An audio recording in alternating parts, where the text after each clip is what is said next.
Komunikabideek munduaren errepresentazio bat eskaintzen digute eta haiengandik ikusten dugu hein handi batean zelakoa den mundua.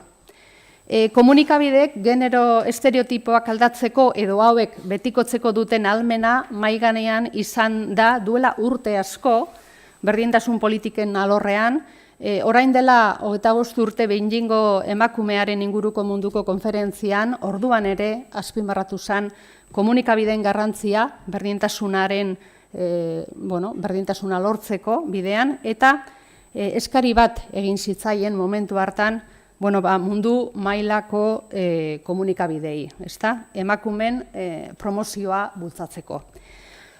Ordutik eman dira aurrera pausoak, baina nahikoa da ikustea ze presentzia eta zer nolako pisua duten emakumeek gaur egun komunikabideetan egiaztatzeko oraindik asko dagoela egiteko.